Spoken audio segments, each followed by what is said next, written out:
সালটা ১৯০৫। ব্রিটিশ সরকারের বঙ্গভঙ্গের সিদ্ধান্তের বিরোধিতা করে বাংলায় হিন্দু মুসলিমের মধ্যে সৌভ্রাতৃত্বের বন্ধন করে তোলার জন্য রাখি বন্ধন উৎসব শুরু করেছিলেন স্বয়ং রবীন্দ্রনাথ ঠাকুর।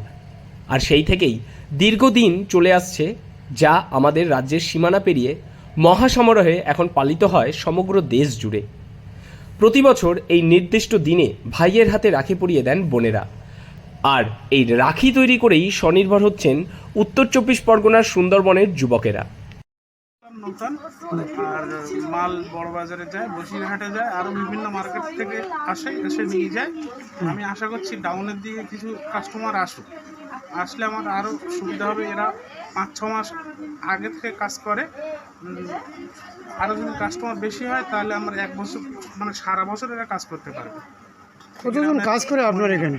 আমার টোটাল ৪০-৫০ জন মতো।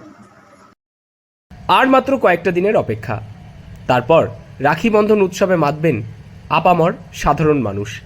সেই সমস্ত সাধারণ মানুষের হাতে রাখি তুলে দিতে রাত দিন এক করে রাখি তৈরির কাজ করে চলেছেন সুন্দরবনের হিঙ্গলগঞ্জের যুবকেরা। তবে তাদের এই কাজ প্রায় সারা বছরই চলে। প্রত্যন্ত সুন্দরবন এলাকায় উৎপাদিত এই রাখি শহর বসিরহাট, মহানগর কলকাতা, রাজ্যের বিভিন্ন প্রান্তে পৌঁছে যায়। এই মাল সব মানে কাঁচা মালটা দিল্লি থেকে আসে, এখানে ৬ মাস আগে থেকে মালটা বানানো হয়। কোথায় এই জায়গাটার নাম কি?